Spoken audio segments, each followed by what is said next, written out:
মানবতা বিরোধী অপরাধের মামলায় আওয়ামী লীগের যুগ্ম সাধারণ সম্পাদক মাহবুবুল আলম হানিফ সহ 4 জনের বিরুদ্ধে প্রথম সাক্ষ্য গ্রহণ চলছে। এছাড়া আপত্তিকর মন্তব্যের জেরে ট্রাইব্যুনালে হাজির করা হয়েছে বিএনপি নেতা ফজলুর রহমানকে। এ নিয়ে বিস্তারিত জানাতে এই মুহূর্তে আন্তর্জাতিক অপরাধ ট্রাইব্যুনালে আছেন ইমদাদুল আজাদ, যুক্ত হচ্ছে তার সঙ্গে। ইমদাদ, আজ কোন কোন মামলার শুনানি ও সাক্ষ্য গ্রহণ হলো? বিস্তারিত কি তথ্য রয়েছে আপনার কাছে? রাত্রি এখন আন্তর্জাতিক অপরাধ ট্রাইব্যুনাল 1-এ বিএনপি নেতা ফজলুর রহমান এবং সিনিয়র আইনজীবী তিনি গত 23শে নভেম্বর চ্যানেল 24-এর একটি টক শো অনুষ্ঠানে একটি আপত্তিকর মন্তব্য করেছিলেন আদালতকে নিয়ে।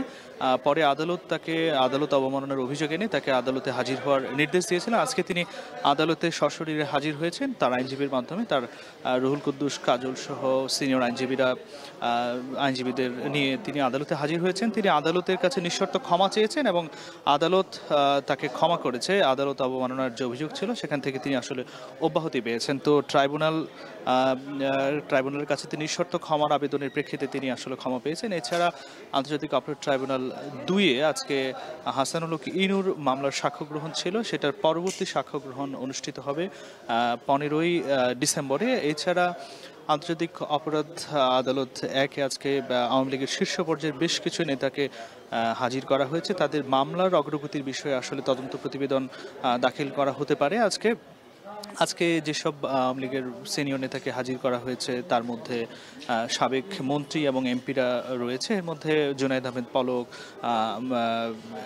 জাসদ সভাপতি হাসানুল হক ইনু এবং সালমা রিফ রহমান রয়েছে। সাবেক প্রধানমন্ত্রীর কামাল মজুমদার সহ বেশ কিছু সাবেক আওয়ামী লীগের শীর্ষ পর্যায়ে যারা নেতা রয়েছে তাদেরকে হাজির করা হয়েছে।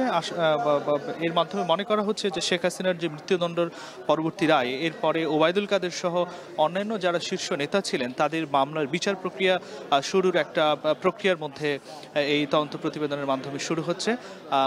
তো রাত্রি আজকে মোটা দাগে যদি বলতে হয় যে ফজলুর রহমানের শুনানি হলো। ফজলুর রহমান নিঃশর্ত ক্ষমা চেয়েছেন তার আপত্তিকর মন্তব্যের জন্য এবং তার এই আবেদন মঞ্জুর করেছেন এবং তাকে ক্ষমা করে দেওয়া হয়েছে। রাত্রি আন্তর্জাতিক অপরাধ আদালত থেকে এই ছিল আমার কাছে সর্বশেষ। আন্তর্জাতিক অপরাধ ট্রাইব্যুনাল থেকে যুক্ত ছিলেন ইমদাদুল আজাদ।